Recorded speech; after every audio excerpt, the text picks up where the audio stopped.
qualitative time. Let me start with my. See, I cannot shift my. Yeah. Yes. So this is the first slide. If you see this slide, there is a picture of Shiva and Parvati, right? So just now I have finished my prenatal, postnatal yoga and Garbha Sanskar TTC with my one batch yesterday itself, and today immediately I get opportunity to cover this topic in a crisp way. So it's a good thing. So let's understand what is the story behind these pictures. So there it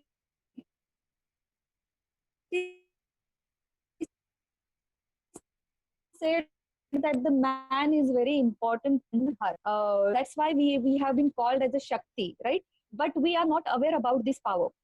Sometimes we forget our power that we have already in us. So what Shiva tells Parvati that शरीरम आद्य खलु धर्म साधनम. तो शरीर का ध्यान रखना सबसे पहला कर्तव्य है हम सबका, और ये खुद स्त्री भूल जाती है, और इसीलिए उसको कभी कभी याद दिलाने के लिए हमारा मतलब उनके साथ में जो मतलब जरूरी नहीं कि वो हस्बैंड ही हो, वो आपके घर के कोई भी फैमिली मेंबर हो सकते हैं, लेकिन that is what important to make her aware that she has to take care of her own health. अगर उसके खुद के शरीर का अगर वो ख्याल रखेगी तो वो 10 या 100 लोगों का भी ख्याल रखने की उसमें ताकत है. इसीलिए स्त्री को अपने आप को बहुत और इवन उसके माइंड को भी बहुत अच्छी तरह से रखना जरूरी है. So that is what my slide says. पुरुषार्थ, हमें 4 पुरुषार्थ है जीवन के: धर्म, अर्थ, काम, मोक्ष.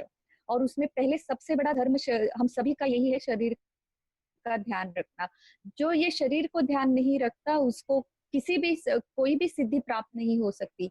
यही इसमें दिया है. और आयुर्वेद में कहा है कि शरीर किससे बना है और अपना माइंड किससे बना है. तो जो वात पित्त कफ मतलब दोष धातु मल, इन सभी से अपना शरीर बना है. और अपना माइंड किससे बना है, तो सत्व रज तम. मैं कंसिडर करती हूँ कि आप सभी थोड़ा बहुत योगा जानते हो और ये सब टर्मिनोलॉजी आपको पता हो, तो इसके लिए मैं ज्यादा डीप में इसको नहीं लेके जाना चाहूंगी. फिर हम डायरेक्टली चलते हैं कि हमारे शरीर में, स्त्री के शरीर का इम्पोर्टेंट ऑर्गन जो है वो होता है अपना रिप्रोडक्टिव सिस्टम. और यही रिप्रोडक्टिव सिस्टम के लिए ही हम मेल और फीमेल में थोड़ा डिफरेंशिएशन, मतलब जो जेंडर डिफरेंस है वही है. और ये जो ऑर्गन है अगर आप देखें इसमें तो पूरा मतलब एक्सटर्नल एंड इंटरनल स्ट्रक्चर एक ब्लैक एंड व्हाइट डायग्राम में दिखाया है, और उसके साइड में पूरी जर्नी बताई है. जैसे अंदर क्या क्या चेंजेस होते हैं बायोलॉजिकल. जो गर्भाशय है जिसको हम गर्भ धारणा जिसमें होती है, वो गर्भाशय में जब जन्म होता है तभी का साइज आप देखिए. ए में कैसा है, जब पहली बार एमसीए आते हैं उसको मीनार के बोलते हैं. मीनार के टाइम में क्या चेंजेस थे. ये नहीं कि इमिडिएटली गर्भधारणा करनी है. ये women is able to conceive the child. Okay, women रख सकती है लेकिन उसको अभी टाइम है. इसके लिए 11 से 14 साल की उम्र में ये आता है नॉर्मल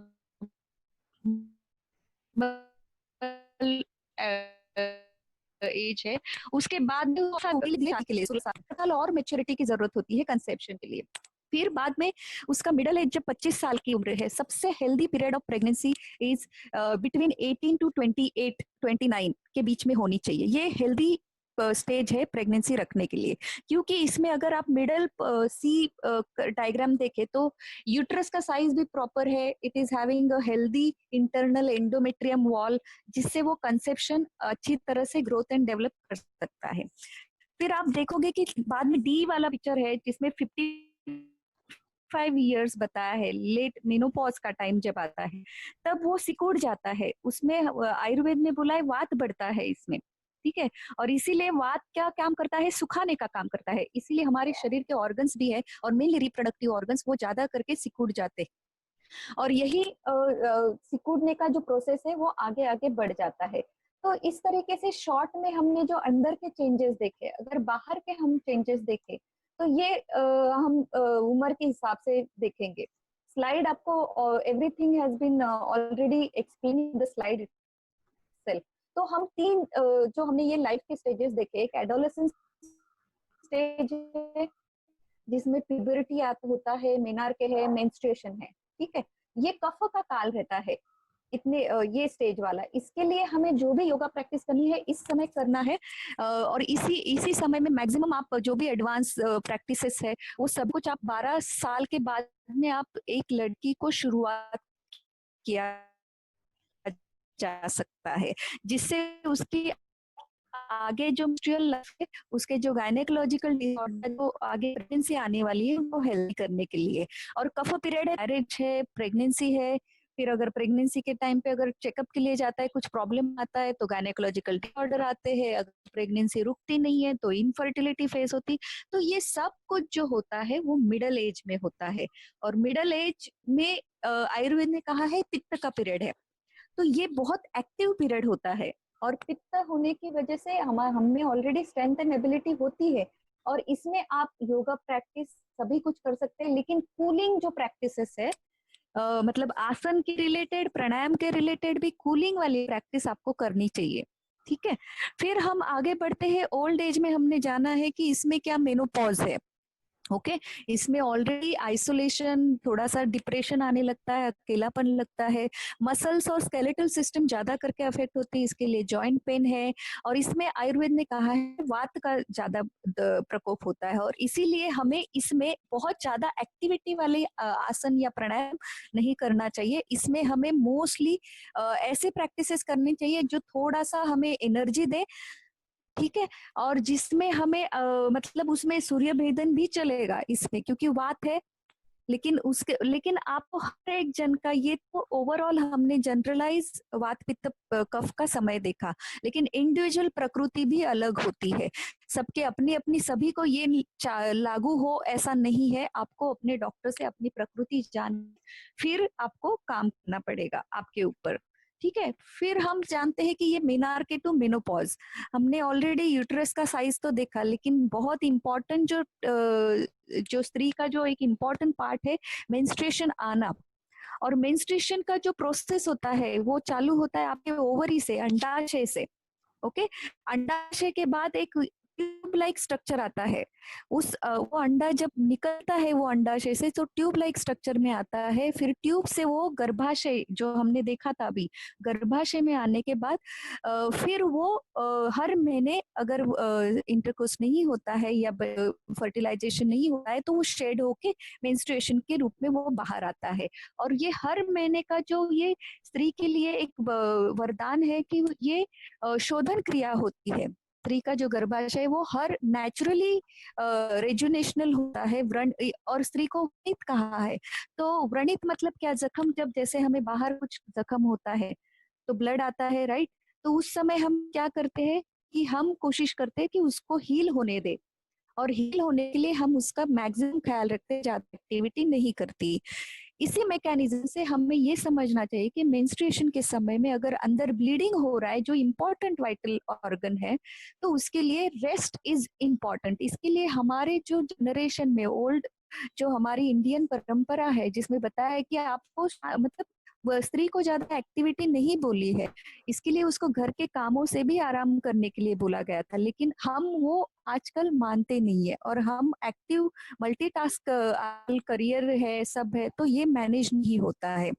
और इसीलिए हमें फिर से हमारी जो परंपरा है वहां जाने की जरूरत है, और ये शुरू करना चाहिए। अगर हमारे आगे की जनरेशन की और अभी हमारी जितनी भी लाइफ है उसमें भी अगर हेल्दी और इम्यूनिटी बनानी है, तो मेंस्ट्रुएशन के टाइम पे मैक्सिमम कोशिश करो कि आप आराम करो, mentally and physically both the way. Even बोलना भी, जोर से बोलना, जोर से हंसना, जो बहुत ज्यादा चलना, तो एडवांस योगा और जो प्रैक्टिसेस है वो तो दूर की बात है। तो ये हमें इम्पोर्टेंट समझना है, और ये भी एक वात का समय है, और यहाँ पे कौन सा वात है, आपका अपान वायु जो है वो ज्यादा एक्टिव होता है इस पीरियड में। अभी सबसे इम्पोर्टेंट जो है हर स्त्री को जो चाहती है कि उसको बच्चा हो, प्रेगनेंसी ठहरे, तो उसको फर्टाइल पीरियड याद रहना जरूरी है। इसमें अगर नीली वाली जो डायग्राम है अगर आप इसमें देखो तो ओव्यूलेशन टाइप दिया है, ओव्यूलेशन का टाइम, फर्टाइल विंडो दिया है। जब एमसी खत्म होता है 5 दिन के बाद का एवरेज अगर हम पीरियड पकड़े एमसी के बाद में 14 दिन का, 12 दिन का काल, ये ऋतुकाल बताया है। और उसमें भी 2 से 3 दिन है जब वो अंडाशय से बाहर आके वो ट्यूब में आता है। उसी समय अगर सेक्सुअल इंटरकोर्स हो तो मैक्सिमम चांस होता है कि फर्टिलिटी हो और बच्चा ठहर जाए। तो ये बहुत इंपॉर्टेंट 3 दिन का जो क्रुशियल पीरियड है वो सभी वुमेन को पता होना चाहिए और उसके अकॉर्डिंगली उसको ये सब प्लान करना चाहिए। प्रेगनेंसी हमेशा बाय चांस होती है जो कि एक्चुअली बाय प्लान होनी चाहिए। तो this is very important to understand.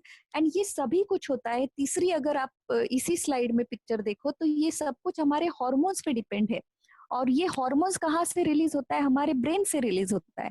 Brain में ही एक ग्लैंड होती है, ग्रंथि होती है, पिट्यूटरी ग्लैंड, जिसको मास्टर ग्लैंड बोलते हैं। योगा स्टूडेंट ये पता रहेगा योगा स्टूडेंट को। तो ये एचपीओ एक्सिस उसको नाम है, हाइपोथैलेमस पिट्यूटरी ग्लैंड, और ओ फॉर इस रिलेटेड आप ओवरी पकड़ सकते हैं। तो इस तरीके से इनका एक साथ एक दूसरे से कम्युनिकेशन होके आपका ये मेंस्ट्रुएशन और ओव्यूलेशन, ये दो चीजें फीमेल के लाइफ में होती है। After explaining this I will move ahead. जो डिसऑर्डर, और सबको पता होना चाहिए कि मेरा जो मेंस्ट्रुएशन है ये नॉर्मल है कि नहीं। तो उसका ड्यूरेशन नॉर्मल कितना होना चाहिए? 4 से 6 दिन। उसको 30 ml पर साइकिल में 30 ml ब्लीडिंग होना चाहिए। और आयुर्वेद में कहा है 4 अंजलि प्रमाण। ओके, 4 मतलब ऐसा अंजलि यानी this much, you can join your hand and this much, so 4 अंजलि प्रमाण। So it is approximately 30 to 40 ml blood should come out in each cycle. That is normal volume. Then interval क्या होना चाहिए? 24 से 35 के बीच में, मतलब दिन हर 24 या 35 दिन के बाद साइकिल रिपीट होनी चाहिए। अगर इससे कम या इससे ज्यादा होती है तो वो एबनॉर्मेलिटी है। अभी ये दो दिन से भी कम हो तो आपको जरूरी जाना चाहिए। 7 दिन के ऊपर अगर ब्लीडिंग होता है तो भी आपको गायनेकोलॉजिस्ट या स्पेशलिस्ट की सलाह लेनी चाहिए। 80 ml के ऊपर अगर ब्लड जाता है, ज्यादा मेनोरेजिया है, तो भी आपको देखना चाहिए कि क्या रीजन है। और अगर 24 दिन के कम या 21 भी दिन पकड़ो आप, किसी किसी का 21 दिन का भी साइकिल होता है, तो इससे कम है या 35 डेज के बाद आता है तो आपको जरूर देखना चाहिए रीजन क्या है। रीजन को बहुत सारे गायनेकोलॉजिकल डिसऑर्डर है जो आपको पीसीओडी, फाइब्रॉइड, एंडोमेट्रोइटिस, एडिनोमायोसिस, ये बड़े बड़े नाम जो मेडिकल है वो सिर्फ आप समझे कि अंदर आपके स्ट्रक्चर और फंक्शन में कुछ प्रॉब्लम है। तो स्ट्रक्चर में गांठ हुई है या फिर जो हमने हॉर्मोन्स का एचपीओ, ब्रेन और बॉडी का कम्युनिकेशन होना चाहिए वो बराबर नहीं हो रहा है। तो ये सब प्रॉब्लम आपको गायनेकोलॉजिस्ट से समझना चाहिए। आज मैं आपको मोस्टली ये इंपॉर्टेंट चीज जो बताना चाहूंगी कि रजस्वला परिचर्या क्या है। मतलब क्या, इसको आयुर्वेद में जो स्त्री का मेंस्ट्रुएशन चालू होता है उसको रजस्वला बोलते हैं। और ये रजस्वला जो स्त्री है, मैंने कहा है उसको थोड़ा सा आराम करना चाहिए, आइसोलेशन में रहना चाहिए। जैसे अब आज हम लॉकडाउन में है तो एक्चुअली 5 दिन हर हर महीने हर स्त्री को अपने आप को आइसोलेशन में रखना ही चाहिए ताकि उसको वो रेजुनेट होते। लॉकडाउन बहुत जरूरी है, हमने इतने दिन तक किया नहीं, इसके लिए प्रकृति ने हमें ये दिया है फोर्सफुली, ऐसा हमें समझना चाहिए। तो हर स्त्री को तो हर महीने नेचुरली दिया जाता है, तो हर स्त्री को समझना चाहिए बहुत ज्यादा इंटरवेंशन ना करके गो विद द फ्लो। और जो परिचर्या अगर स्त्री अगर ये फॉलो करती है, ये सब जो एक्टिविटी रिड्यूस करना, डाइट में आपको न्यूट्रिशियस मिताहार जो यौगिक आहार है, बोला है यौगिक डाइट में, वो सब कुछ अगर खाएंगे, मोस्टली इसमें आयरन कम हो जाता है क्योंकि ब्लीडिंग शुरू है, फिर ऑक्सीजन कम होता है, थोड़ा थोड़ा ब्रीदिंग के लिए किसी किसी को डिफिकल्टी होती है। तो ये सब होने की ना हो, इसके लिए आपको ये डाइट और एक्टिविटीज में थोड़ा सा मॉडिफिकेशन करके प्राणायाम का होल्डिंग नहीं करना चाहिए। आप ब्रीदिंग टेक्निक मतलब इनहेलेशन एक्सहेलेशन कर सकते हो, होल्ड मत करो, ठीक है। और एक्टिविटी में थोड़ा सा माइल्ड कटी वक्रासन, थोड़ा सा बैक पेन है मकर आसन करिए, और शवासन, योग निद्रा, ये मेडिटेटिव पोस्चर बहुत आपको फायदा करेगी। तो इससे आपका ओवरऑल फायदा होगा। जो मॉडर्न साइंस है ये हॉर्मोन्स एंड इस पे बात करते हैं, तो ईस्ट्रोजन एंड प्रोजेस्टेरॉन ये दो हार्मोन बहुत इंपॉर्टेंट, आपने नाम सुना भी रहेगा। डॉक्टर आपको गोली भी ये पील सीसी के देते हैं कॉम्बिनेशन पीरियड्स आने के लिए या कुछ प्रॉब्लम है तो ये लो लेवल होती है मेंस्ट्रुएशन के टाइम पे, इसके लिए body is more prone towards infection. और इसीलिए हम कैसे आज कोविड से बचने के लिए घर में बैठने के लिए कहा जाता है, वैसे ही हर स्त्री को हर महीने में 5 दिन हमेशा कोशिश करनी चाहिए, she is more expose to the infection. इसके लिए आज भी अगर वो अगर मेंस्ट्रुएटिंग वुमेन है तो ट्राई करो आप बाहर मत जाओ वो 5 दिन, चाहे वो ग्रोसरी के लिए आप किसी और को बोलिए। बहुत इंपॉर्टेंट मैसेज है, क्योंकि we are prone to expose to, our body is more weaker during this period. ठीक है, फिर मूड स्विंग भी होता है, क्योंकि वात का पीरियड है, कभी ज्यादा कभी कभी बहुत ही चिड़चिड़ाहट वगैरह होती है। मूविंग अहेड, अगर प्रेगनेंसी के लिए अगर सोच रहे हो तो प्रेगनेंसी में इम्पोर्टेंट है कि दोनों हस्बैंड वाइफ को उसके उनके थॉट में होना चाहिए बच्चा पहले, उसके बाद में वो मतलब एक्शन, मतलब फिर बातें करनी चाहिए, एक दूसरे से डिस्कशन करना चाहिए वो सब्जेक्ट के बारे में, और फिर एक्शन मतलब फिर जाके सेक्सुअल इंटरकोर्स करना चाहिए। तो ये प्रोसेस से अगर बच्चा होगा तो ही आपकी हेल्दी प्रोजेनी जो है वो बन जाएगी।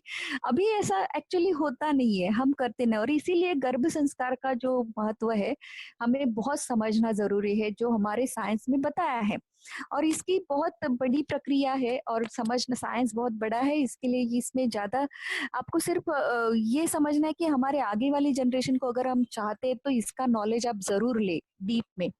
आप योगा योगा प्रैक्टिस में आप क्लेंजिंग प्रैक्टिसेस की जरूरत है। दोनों भी हस्बैंड वाइफ को उनका जो बीज है, जो स्पर्म एंड ओवम का जो मिलन होता है, और उसमें एक आयुर्वेद में जीव करके एक फैक्टर डाला है जो सोल है, वो अगर तीनों मिक्स होता है तो लाइफ शुरुआत होती है, ऐसे कहा है। शुक्र शोणित जीव संयुगे तू खलु कुक्षी गते गर्भ संज्ञा, ऐसे कहा है। तो ये होने के लिए अभी ये मॉडर्न साइंस जीव फैक्टर नहीं बोलेगा आपको, स्पर्म एंड ओवम का कॉम्बिनेशन बोलेंगे और फर्टिलाइजेशन हुआ ऐसे बोलेंगे, लेकिन जीव फैक्टर ये आयुर्वेद ने ऐड किया है। एंड ये स्पर्म ओवम का मिलन होने के लिए उस उनमें पहले शुद्ध होना चाहिए, उसमें कुछ भी वो दुष्टि होनी नहीं चाहिए। इसके लिए हर हस्बैंड वाइफ को ये सब जानना चाहिए, उनके पूरे टेस्ट करने चाहिए, सब कुछ ओके है, then they should go ahead. अभी इसके साथ में अगर कोई सफर करता है इनफर्टिलिटी के लिए, जो स्थिति है जो परिस्थिति है, इन दोनों को स्थिति को परिस्थिति को हमें संभाला जा सकता है। और इसीलिए हमारा चित्त ज्यादा विचलित ना करके इन सब प्रॉब्लम से हमें सोचना चाहिए कि हम ये प्राणायाम प्रैक्टिस से, हम हमेशा कहते हैं pranayama is the very important practice in this ashtanga yoga. उसमें जो एकदम बिना किसी नुकसान वाले जो प्राणायाम है वो कौन से है, तो ये चार यहाँ पे जो लिखे हैं, लोम विलोम, उज्जयी प्राणायाम, शीतली प्राणायाम, भ्रामरी प्राणायाम, सितकारी, जो कूलिंग और बिना ज्यादा नुकसान करने वाले, ये सभी को अच्छा लगे। सिर्फ वात प्रकृति वाले को थोड़ा ध्यान रखना चाहिए, ऋतु के अनुसार थोड़ा सलाह से करना चाहिए। Otherwise this practice pranayama is helping your mind to settle down, calm down. आप मुझे लगता है प्रैक्टिस करते रहेंगे, इफेक्ट आपको पता ही है, तो इसमें मुझे बहुत ज्यादा इंफॉर्मेशन देना जरूरी नहीं लगता। बट इम्पोर्टेंट चीज प्राणायाम का ये है कि एक श्लोक है अटप्रदपिका में दिया है, चले वाते चले चित्ते निश्चलम निश्चलम भवेत, राइट। अगर स्टूडेंट है तो याद रहेगा। तो हमारा चित्त जो है वो वायु के गति के हिसाब से चलता है, हम डायरेक्ट माइंड को कंट्रोल नहीं कर सकते, बट हम वायु को कंट्रोल कर सकते हैं, और वायु को कंट्रोल करने से हमारा माइंड कंट्रोल होगा। So indirectly we are working on our master mind, that is our hypothalamus pituitary gland पे हम एक्ट करते हैं। और हर योगा प्रैक्टिस जो है इसी जो मेन न्यूरो एंडोक्राइन और न्यूरो मस्कुलर जो कोऑर्डिनेशन है या कम्युनिकेशन है, इसी पे मोस्टली एक्ट करते। बहुत सारे रिसर्च है कैवल्यधाम के भी, आपने योग मीमांसा देखा अगर पढ़ा है पता है तो उसमें देखिए उन्होंने स्वामी कुवलानंद जी ने बताया है कि how yoga can act on this important in system, endocrine system and nervous system, and accordingly they act on your muscles. And muscles के लिए हम आसन की बात करते हैं।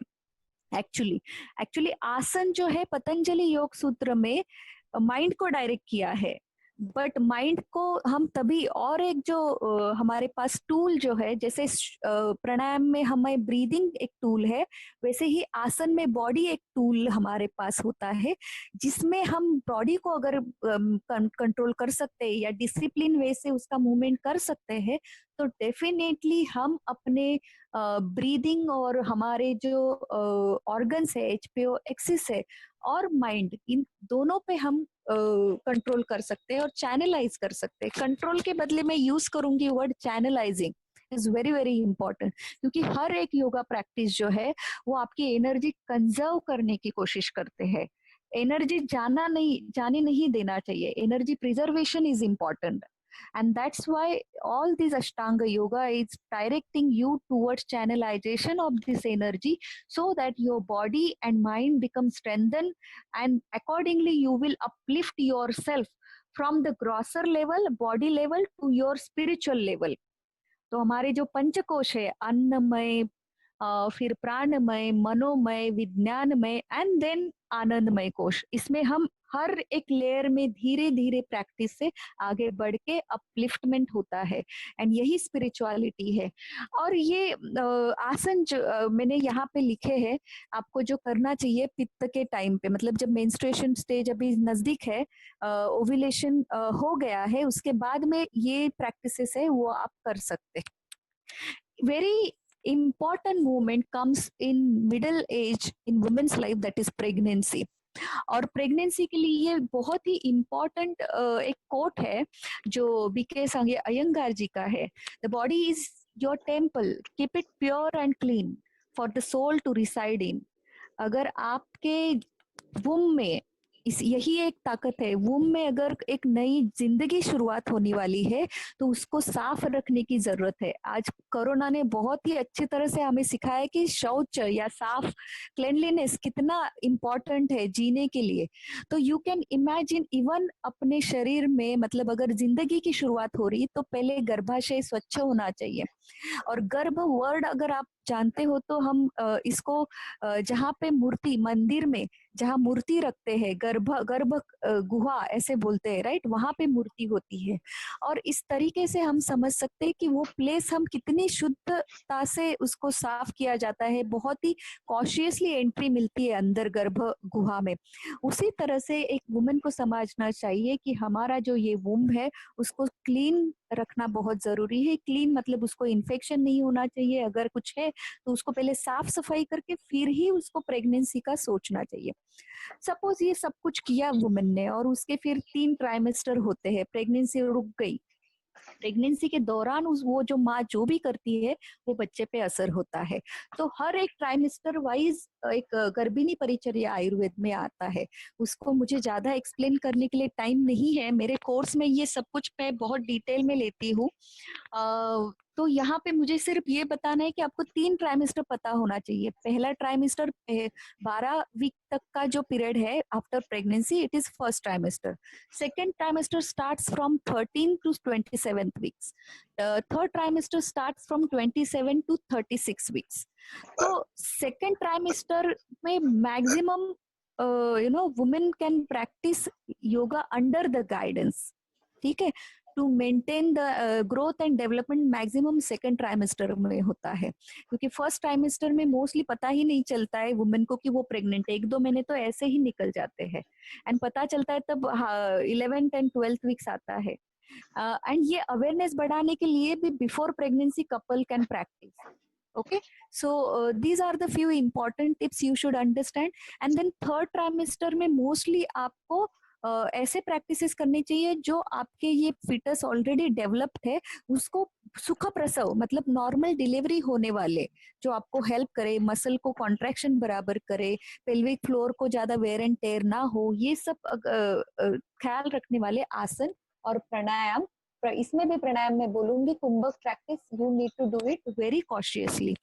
प्रेगनेंसी में कॉम्प्लिकेशन क्या आ सकते हैं? तो हमें पता है कि साइज जो है यूट्रस इनक्रेडिबल ग्रोथ होती है यूट्रस की। इतना सा जो यूट्रस था वो बच्चा अगर अंदर है, और उसकी वजह से क्या होता है, जो आजू बाजू वाले जो ऑर्गन्स है उसके ऊपर भी प्रेशर आने लगता है। जैसे जैसे ऊपर बढ़ता है बच्चा, वैसे वैसे हार्ट नजदीक होता है। इसके लिए किसी को एसिडिटी तो पहले में ही शुरू हो जाता है, वोमिटिंग वगैरह। आपको पता रहेगा बहुत सारे वुमेन्स यहाँ पे, मदर है, कंसीव है, डिलीवरी हुआ है, उन्होंने सब कुछ जो ये महसूस किया होगा। तो हार्ट पे दबाव आता है, फिर नीचे क्योंकि पेट का घेरा बड़ा है तो वेरिकोज वेन्स होने की शंका होती है। फिर बैकएक तो है ही, पाइल्स है। अगर किसको ब्लड प्रेशर, जेस्टेशनल डायबिटीज और जेस्टेशनल हाइपरटेंशन, ये दो भी बहुत वुमेन सफर करती है। इसकी वजह से कभी कभी बच्चे का लॉस भी होता है, मिसकैरेज 9 महीने के बाद भी डिलीवरी मतलब बच्चा डेथ हो जाती है। कल ही मेरी मेरी ही एक स्टूडेंट थी, उसके भाभी का ऐसे हुआ। 9 महीने के बाद 2 दिन पहले उसने चेकअप करवाया, लेकिन 2 दिन के बाद पता चला बच्चे की डेथ हुई है after 9 month. So you can imagine how much women can suffer with this shock. So इसीलिए बहुत जरूरी है कि ये सब की ठीक से जानकारी रखना, और accordingly yoga definitely plays a very important role. और प्रीनेटल योगा, इसीलिए आजकल काफी वुमेन और mainly yoga teacher should know this, because they are taking online practices, they should understand this science. Otherwise you will create, instead of your intention might be good, अच्छा intention होके भी किसी किसी को नुकसान हो सकता है। तो कोशिश करो कि इसको एक स्टेप बाय स्टेप आप फॉलो करो, इसकी साइंस को समझो एंड आगे बढ़ो। फिर डिलीवरी के बाद भी आपको वुमेन इमिडिएटली स्टार्ट्स वर्किंग। जैसे एक हाथ में बच्चा है, फोन है, आज की वुमेन का ये फोटो मैंने दिखाया है।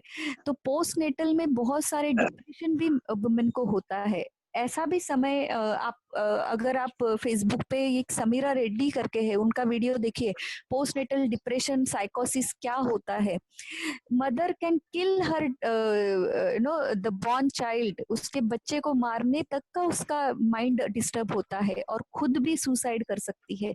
तो इतने स्टेज तक जाना ही नहीं चाहिए mentally, because see lot of things happens during this delivery, and mainly during the during the pregnancy, and mainly during the delivery time। क्योंकि जब डिलीवरी होता है, ऐसे बोला है आयुर्वेद में कि स्त्री का एक पैर जमीन पे मतलब अर्थ पे होता है, और एक पैर नरक में होता है। इतना एक्सक्रूशिएटिंग पेन वो महसूस करती है। और यही ना हो, आप जितना भी मसल, इसके लिए yoga, giving her yoga before pregnancy, during pregnancy and even after pregnancy is very very important to strengthen, to get back that muscular tone, to heal that lower pelvic flora, abdominal muscle faster। and feeding अच्छा होना चाहिए, दूध बराबर आना चाहिए, तो ही उसके बच्चे का जो न्यूट्रिशन या पोषण आफ्टर बर्थ भी हो पाएगा। Now going again ahead, menopause एक बहुत ही ऐसे लिया जाता है कि अब सब कुछ खत्म हुआ मेरा, ऐसे लाइफ को मेंटली फील होने लगता है। मतलब फिजिकली आई अंडरस्टैंड, वात ज्यादा है, सिकुड़ना शुरू हो जाता है शरीर में, मतलब स्किन पे झुर्रियां पड़ती है। लेकिन उसको मैंने यहाँ पे एक वो शब्द को मैंने देखो कैसे स्प्लिट किया है ना। मेनोपॉज मतलब पॉज नहीं है, ऐसे करना है कि मी प्लस नो पॉज। सिर्फ मेंस्ट्रुएशन रुका है, आप चालू रखो, पॉज मत लो, आप समझो मत कि ये सब कुछ खत्म हुआ है। So that is what menopause. Menopause is just the suggestion of your menstruation. Okay, so accordingly आपने ये फोटो देखा रहेगा, जिस साइड में आप देख रहे हो हंसते हुए एक महिला है, तो ऐसे ही आपके चेहरे पे खुशी होनी चाहिए, और आपको बहुत बड़ा टाइम आपको मिला है अपने आप की तरफ फिर से डायरेक्ट होने का। ठीक है, और इसके लिए आपको ये सभी लाइफ, जो आपकी पूरी लाइफ है उसमें आपको समझना चाहिए, ये 3 जो पिलर्स है जो आयुर्वेद में बोला है, आहार, निद्रा और ब्रह्मचर्य, इन तीनों पे हर एक स्टेज में उसको ध्यान रखना है। खाना कैसा खाना चाहिए, कितना खाना चाहिए, किस एटीट्यूड में खाना चाहिए। डाइट तो सभी बताते हैं क्या खाना चाहिए वगैरह, हम सभी बहुत इंटरेस्टेड हैं, बट हम कितना फॉलो करते हैं, या खाने बैठते हैं तभी हमारा ध्यान कहाँ होता है, या खाना अंदर जाता है तब हम क्या करते हैं, सभी बातों को Your हमें voice, ma'am, your voice. Voice is not clear. Videos also are not clear. Hello, I am so sorry, एक कॉल आया था. Am I audible now? Yes, yes. Yes. Little मैं जरा फास्ट जा रही हूँ, लेकिन मुझे ये सब भी कवर करना था इसके लिए, तो I hope everybody can understand this. So to cut it short, so you have to take care this आहार, निद्रा एंड ब्रह्मचर्य. अभी इसमें निद्रा, स्लीप फैक्टर जो है बहुत इंपॉर्टेंट है. खाना खाना और उसके बाद में पचाना, मतलब खाना खाने तक हमारा हाथ यहाँ जाए तब तक हम खाने पे कंट्रोल है, लेकिन जब वो अंदर चला जाता है तो आपके शरीर के ऑर्गन का काम होता है, और वो ऑर्गन को हमें आराम देना जरूरी है. और ये आराम तभी मिलेगा जब आप सो जाओगे, है ना. इसके लिए निद्रा इज इम्पोर्टेंट फैक्टर, क्योंकि आप जब सोते हैं तो ऑर्गन्स को अच्छी तरह से समय मिलता है आपके वो खाने पे, डाइजेशन पे, एब्जॉर्प्शन पे काम करने के लिए. ठीक है. और इसीलिए स्लीप इज मस्ट. आजकल हम घर बैठे बैठे, नींद नहीं आती होगी मुझे पता है, कुछ एक्टिविटी काफी कम हुई है. आई थिंक ये जो योगा आपने शुरू किया, ये कंटिन्यू रखिए जितना हो सके, ताकि आपको इसका बेनिफिट मिले. ठीक है.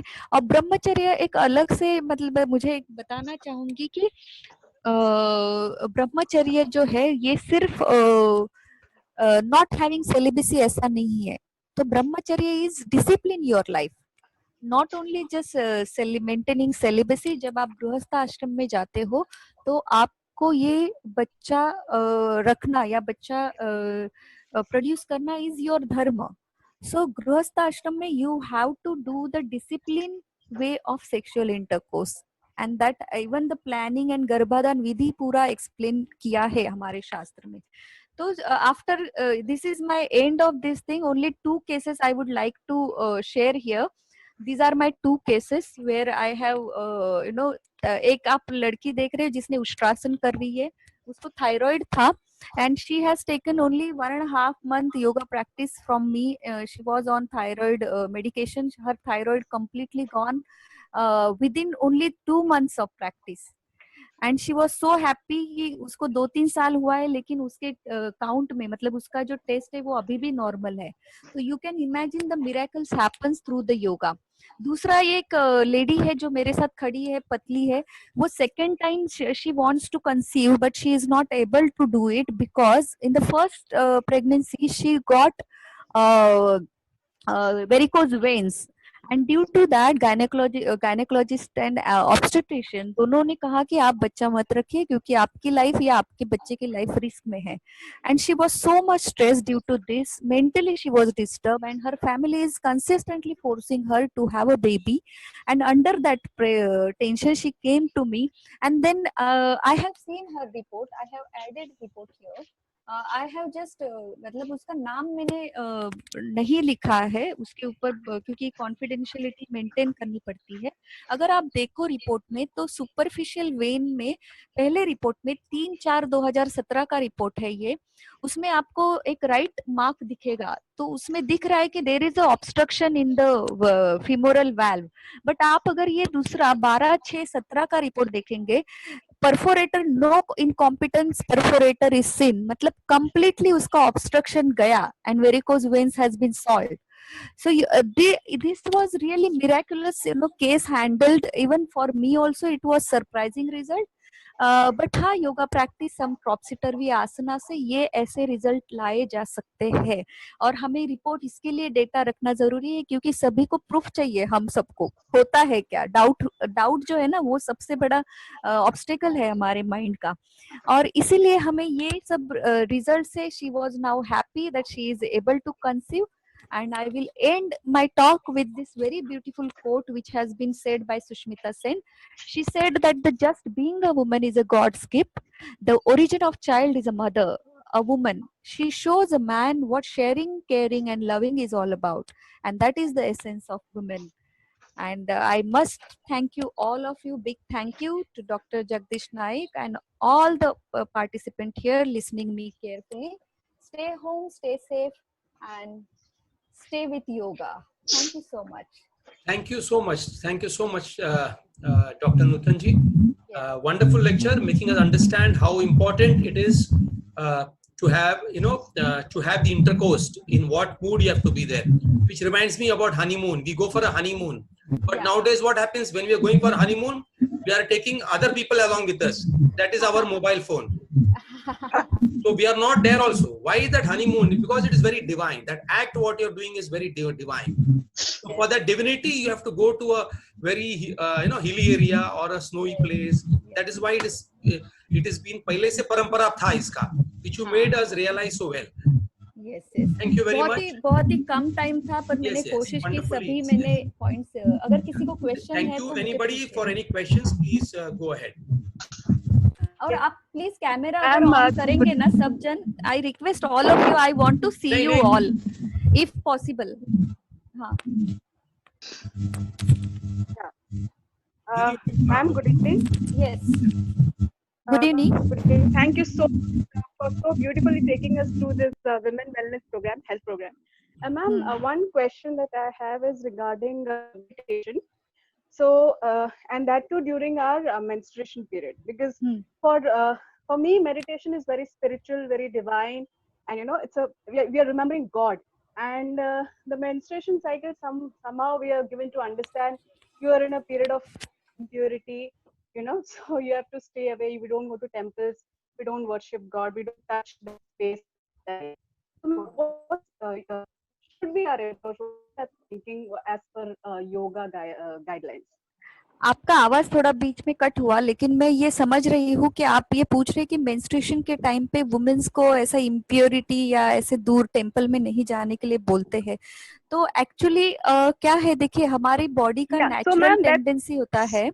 हाँ. Sorry, ma'am. Just to clarify, it is not about whether to go to the temple or not. No, my question is whether to meditate or not, because meditation is such a divine experience, such a spiritual experience, and it's like we remember God and all that. So, but we are given to understand that during periods we should remain away from God. We should not touch no. space. So, ma'am, we should do. Actually, it is a time for meditation. It is actual time for meditation, and ये God ये पूरा mind में हम रखे हुए हैं, ठीक है. So it is actual time, and there is a science behind it. Why you should not visit temple, or because to reduce the activity. Even I told you that during menstruation, even women should not talk. Silence maintain करना है. And she should experience the pain. And this every month woman को ये time इसके लिए दिया है कि she should feel that pain, so that she will be prepared her mind and body for if she gets pregnant later on. So because that pregnancy का जो pain है वो bear करना उसको आना चाहिए. And जब वो इस समय हर महीने feel करेगी, तो वो समझेगी उस time का pain, वो pain ज्यादा feel नहीं होगी, और normal delivery के लिए बहुत help होगा. एंड ये साइंटिफिकली आप ये माइंड से निकाल दे. Meditation is very good during this time, but not too much. She should maintain silence, she should talk to herself, she should feel her whatever going on and reduce her activity, conserve her energy. That is main aim. ठीक है ज्योति जी? Thank you, ma'am. Yes.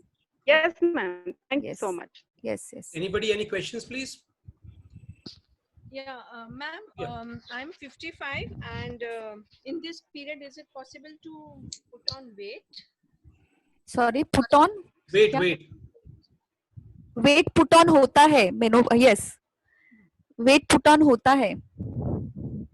क्योंकि estrogen and progesterone जो है ना वो कम हो जाता है. प्रोटेक्टिव लेयर होती है हमारे शरीर में जो मेनोपॉज में वो निकल जाता है, क्योंकि ओवम जो हर महीने ये साइकिल चल रही थी, जो अच्छे खासे हार्मोन्स चल रहे थे, प्रोस्टाग्लैंडिन रिलीज हो रहा था, ये सब कुछ बंद हो जाता है.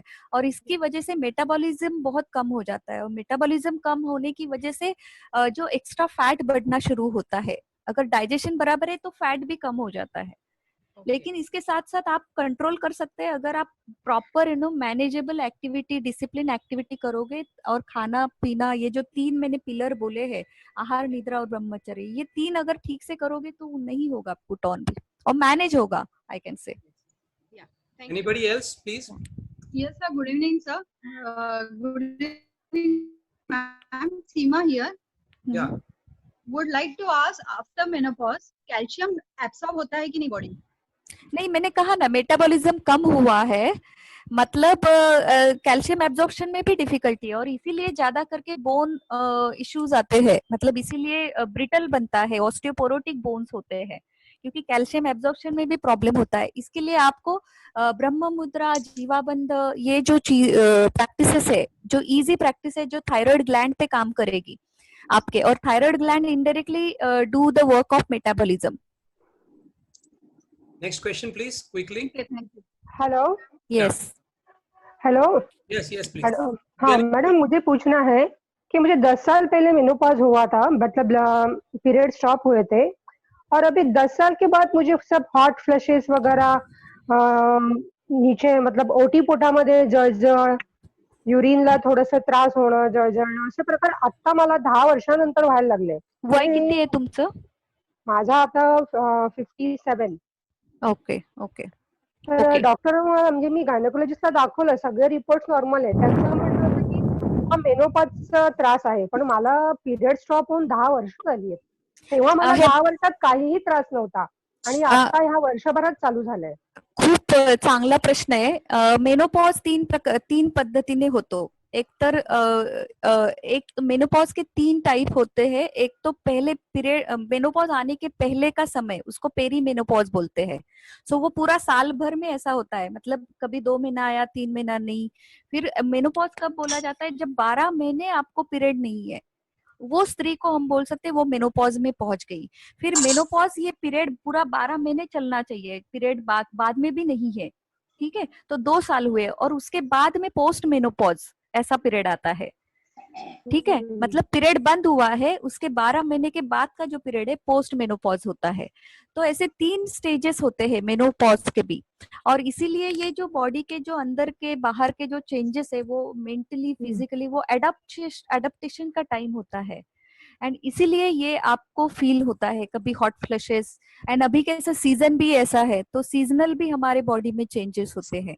और आपकी प्रकृति क्या है ये भी डिपेंड है. हर स्त्री को ऐसा नहीं होगा, किसी किसी को ही होगा. तो आपकी पित्त की प्रकृति होगी, उसमें ये ड्राइनेस भी आ गया तो ज्यादा आपको फील हो रहा है. और वो जो एक्स्ट्रा वात है और ये जो गर्माहट है, वो जेनाइटल पार्ट में ज्यादा होगी, तो इसके लिए आपको हॉट फ्लशेस है.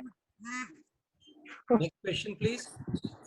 डॉक्टर, मुझे ये पूछना था कि हाइपोथायरॉयडिज्म के वजह से प्रेगनेंसी में क्यों प्रॉब्लम्स होती हैं, और if somebody wants to get pregnant या फिर प्रेग्नेंट हो जाए तो वो 9 months क्या तो इसके लिए आयुर्वेदिक आवाज तो मैं क्वेश्चन जो समझी हूँ, हाइपोथायरॉयडिज्म से प्रेगनेंसी में क्यों इश्यू होता है, राइट? ये आपका पहला क्वेश्चन मुझे जितना सुनाई दिया. तो हाँ, तो देखिए मैंने कहा है, मैंने जो मेरी केस बताई. Please mute your mics. Please mute your mics. Bandwidth becomes low. आवाज नहीं सुनाई देगी. वीडियो से बंद कर लीजिए, कोई बात नहीं. There will be clarity, more clarity. Yeah, दीदी. हाँ. सो मैंने कहा था, अभी भी बात किया हमने थायराइड ग्लैंड से. Thyroid gland is the important gland for the metabolism, ठीक है, मतलब आपका जो पचन क्रिया जो है, आप जो खाते हो उसका जो डाइजेशन एंड फिर एब्जॉर्प्शन, ये सभी कुछ है. आपकी अगर T3 T4 लेवल सही है तो ठीक से होता है. अगर वही सही नहीं है तो definitely there is a problem in metabolism. Ayurveda के सिद्धांत के हिसाब से हमारे शरीर में धातु होते हैं, रस, रक्त, मांस, मेद, अस्थि, मज्जा, शुक्र, मतलब अपने पूरे जो सिस्टम है वो, ठीक है. और जो लास्ट धातु है वो है शुक्र धातु. अभी शुक्र हर स्त्री और पुरुष में. Last question, please. Last question. Yes Sanyojita. हाँ, हेलो नमस्ते. यस.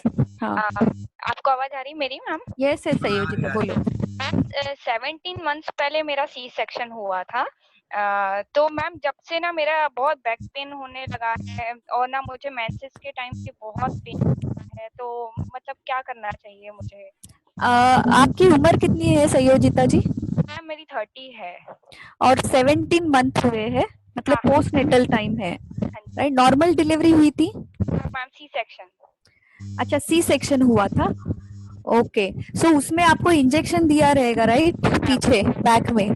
सो पोस्ट ने मतलब after delivery have you taken care that वो जो वुंड बराबर भरा था उसके बाद में आपने कुछ वजन वगैरह उठाया, ऐसा कुछ नहीं किया ना? मैम ऐसा तो कुछ नहीं था, मैं प्रॉपर मतलब सब केयर से ही किया मैंने, पर पता नहीं क्यों मैं पेट बांधना होता है और कैसा है अगर वजन सब बांधा था, सब किया था, पर अभी मुझे बहुत बैक पेन होता है। कैसा है कि एक तो फीडिंग का टाइम जो होता है ना ये पूरा postnatal, so you might be feeding your child, so calcium most of the time has been consume by more by your child. आपके बच्चे को कैल्शियम ज्यादा जाता है और इसके लिए calcium supplement is important. Your bones health are important. you have to do a little bit yoga practice which will be helpful for your backing. Two main practices you will focus mainly kati vakrasana and makarasan. Makarasana एक ऐसी posture है जितना भी severe pain हो आप just lie down करो 5 minute makarasana stage में, you will feel so release, क्योंकि बहुत ज्यादा प्रेशर वहीं पे आता है और इंजेक्शन की वजह से भी वो प्लेस आपका ज्यादा वीक है, तो आपको उसी पे आपको काम करना है। तो 2-3 पोस्चर आप डॉक्टर जगदीश के साथ आप सीख लीजिए, I think it will help you. New हूँ, मैंने भी ज्यादा योगा नहीं सीखा है। हाँ, दिन से ही इसीलिए मैंने दो ही आसन बताए, मैंने वो मतलब थोड़ा गेस कर लिया, इसीलिए मैंने आपको बहुत ज्यादा आसन बताया नहीं है। Kati Vakrasana is just you have to bend your both the knees and neck एक तरफ और दोनों पैर एक तरफ, ऐसे आप सीख लेना थोड़ा डॉक्टर जगदीश से अगर हम लोग पहली बार रोज प्रैक्टिस करते हैं जो और अभी मकर आसन is crocodile and sleep well, क्योंकि नींद भी नहीं होती है ना तो भी आपके डाइजेशन नहीं होता, आप भले खाते रहेंगे मिल्क लेते होंगे आप बहुत कम हो रहा है, मतलब 2-3 महीने से मेरा वेट भी बहुत ज्यादा कम हो गया है, क्योंकि मेरा प्रॉपर नींद नहीं हो रही है, मतलब बहुत ज्यादा वीकनेस भी हो जाती है कभी कभी। क्योंकि नींद that is one of the pillar ना, तो आपको रेस्ट भी होना जरूरी है ताकि वो कैल्शियम आप खा रहे तो वो एब्जॉर्ब हो जाए, बच्चे को भी मिल जाए, तो ये और स्ट्रेस लेवल भी बढ़ता है पोस्टनेटल, जो मैंने कहा पोस्टनेटल स्ट्रेस, क्योंकि सब कुछ नया होता है ना, अगर पहला बच्चा है बहुत मतलब बहुत ज्यादा फेड अप हो जाती हूँ, बहुत ज्यादा hormones, yes, that is why postnatal yoga is very important. You should continue these classes, meditation, yoga nidra, kati vakrasan, makarasan, all these practices will help you to heal faster. Okay. Yeah? Thank you, Dr. Nutan ji. Thank you so much for your wonderful time.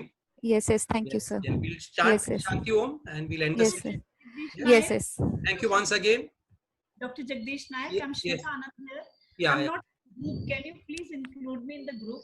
Yeah, you send me a message 750-660-8022. Those are not in the group. Write down the number 750. Sir. Yeah, tell me.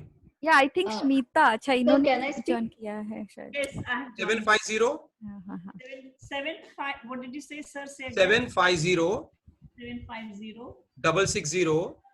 660. 8022. Thank you so much. I'll write to you, sir. Yeah, Shushma ji, what you are asking something? Shushma Verulkar? Yeah, tell me. Sir, I wanted to know, can Madam share her contact number to us? Contact number I will share you on the WhatsApp group. Okay. 9 हाँ. मैं बता देती हूँ. 98 Dr. Nutan. drnutan.com 9821842424. 9821842424. हाँ, ये number है और drnutan.com करके मेरा वेबसाइट है, तो उसके ऊपर प्रीनेटल का आपको इन्फॉर्मेशन मिल जाएगा. You can connect to me. Okay, excuse me, doctor. Just one question. Yes. This thyroid problem is for everyone. So that Ushtrasana you said that was the only asana you did with that. No, not that much. I did a lot of the combined customized plan was there. I just clicked one photo. I cannot keep all the photos, all posture. So that is one of the asana. There are many. I told you Brahma Mudra, Jiva Bandha, all those practices which stretch and contract this part, relax this part. Where your thyroid gland stays, it helps for the definitely thyroid metabolism के लिए अच्छा फायदा होता है. ये बहुत हमारा class में ये चलता रहता है, क्योंकि हाइपोथायराइडिज्म और हाइपरथायराइडिज्म है वो बहुत बड़ा इशू ही है. मैम क्या आप इसके लिए ऊपर एक और सेशन रख सकते हैं?